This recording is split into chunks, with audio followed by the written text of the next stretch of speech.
On today's show, why has the Milwaukee Bucks defense slipped from a top 5 defense last season to a bottom 5 defense this year? Is new head coach Adrian Griffin in a little over his head with this Bucks squad? And how have Giannis Antetokounmpo and Damian Lillard looked together as a superstar duo? Why have the numbers not been great, at least on paper to this point? It's all coming up right here at Locked On NBA.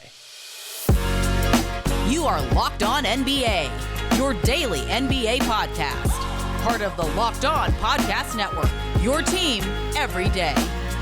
What's up and welcome to another edition of Locked On NBA, the biggest stories with the local experts. I'm your host, Jackson Gatlin, also host of Locked On Rockets right here on the Locked On Podcast Network, your team every single day. Now, today's episode is brought to you by PrizePicks.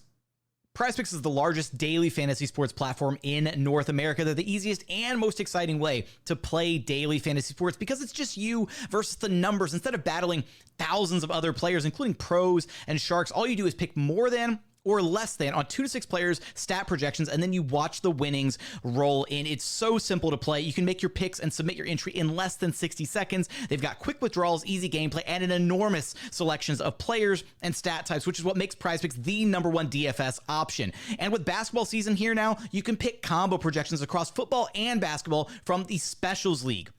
It's a league created specifically for combo projections that include 2 or more players from different sports or leagues. For example, you could do LeBron James plus Travis Kelce at a 10.5 combo of 3-pointers made plus reception. So if you've been considering getting into daily fantasy sports, you've got to check out PrizePicks. Go to prizepicks.com/LockedOnNBA and use code LockedOnNBA, all lowercase, for a first deposit match up to $100. Again, that's prizepicks.com/LockedOnNBA and use code all lowercase LockedOnNBA for a first deposit match up to $100. PrizePicks is daily fantasy sports made easy.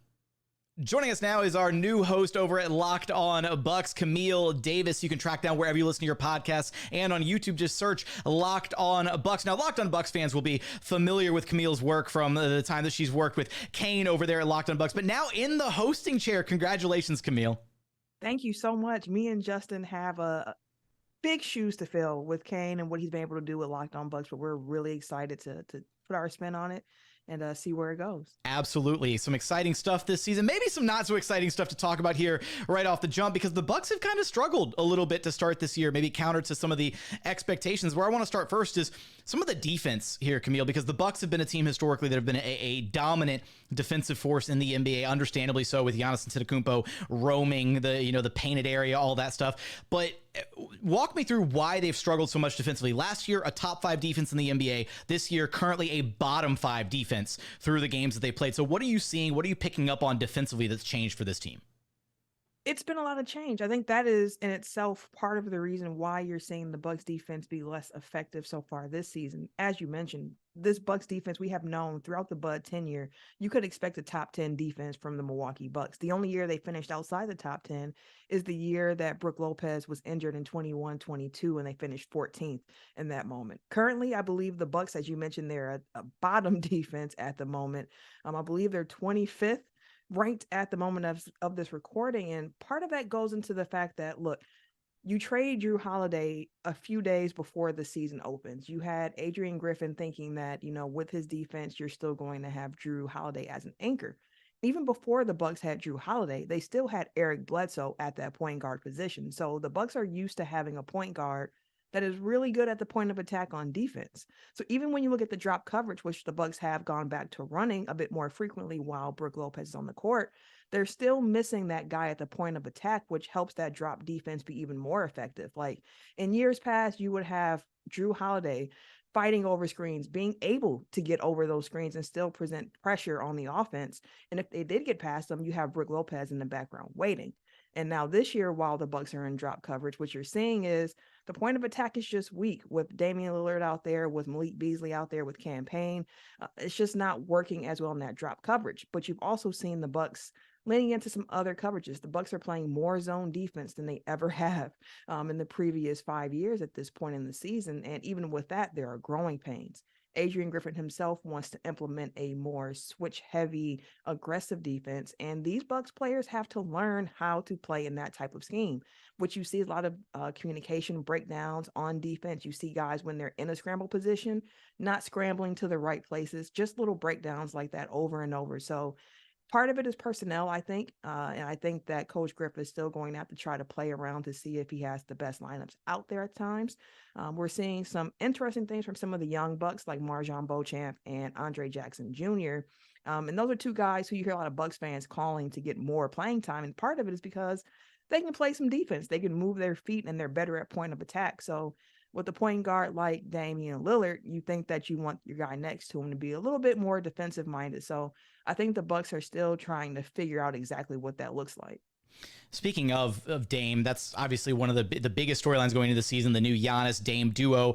I'm curious how they've looked so far, what you've picked up on what they've been able to do, because some of the numbers don't look great when those two guys are actually sharing the floor. So when they're both on the court together, and this is per playbyplaystats.com, both on the court in 148 minutes, they have a -8 net rating when they share the floor together. Then when it's just Giannis on the court and no Damian Lillard, the Bucks actually have a plus 9.73 net rating, so a dominant net rating in about 142 minutes of all Giannis, no Dame. And then when it's just Dame on the floor with no Giannis, another negative net rating, minus 13.41. So what are you seeing, Camille, in that duo, how they've kind of gotten used to playing with each other and why some of these lineups aren't really functioning yet? I think those two guys are really still learning how to play with one another. One of my favorite things to say is like, this isn't NBA 2K where you can just drop a guy on a new team and the chemistry and everything works very well because you're the one controlling everything and you know how you want this to look. In real life, it's different guys who come from different systems trying to figure it out and figure out the best ways to play together.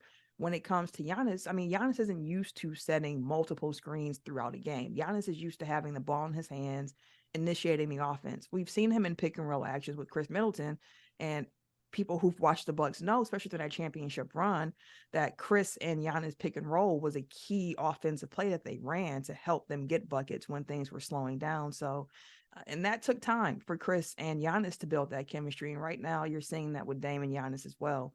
They just need a little bit more time to build that chemistry. In addition to that, they got to get used to having somebody like that other guy on the court. And it's no disrespect to Jrue Holiday. I'm a huge Jrue Holiday fan, and I've already talked about the ways the Bucks are missing him. But when it comes to offensive firepower, like they just have to get used to where the other guy likes the ball. And what's encouraging about it, although the initial numbers are poor, is the fact that both guys are really working on it. There was a report from Chris Haynes that came out saying that in addition to the guys spending time, in practice together, watching film together, they're also finding time off of the court. They're going to each other's homes and studying film with one another. They're really putting in the time and the effort to try and figure this out quickly. And then, you had Dame miss the last 2 games, which halts some more of that progress that Giannis and him can be forming while they're on the court. And when they're both playing, their minutes have been staggered quite a bit as well, which I would love to see them play a bit more together as they're continuing to develop that chemistry just to get those reps in. But all in all, I think it's just guys getting used to each other and needing more time to figure out how this dynamic is really going to work.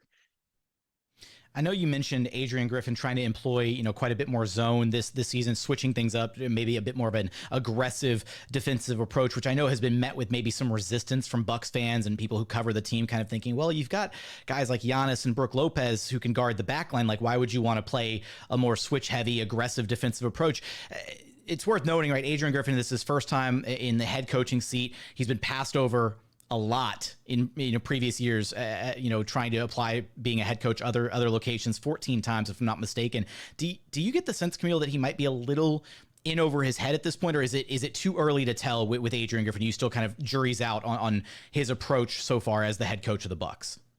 For me, the jury is still out. We've seen other head coaches get off to slow starts once they take over the rings. I think about Boston when Ime Udoka was there as well. Just kind of just figuring things out and what guys you want to play, what guys fit your scheme best. And he was walking into a difficult situation as a first-time head coach, coming to a team with championship expectations. And before the season started, having a superstar franchise player, who was eligible to sign an extension.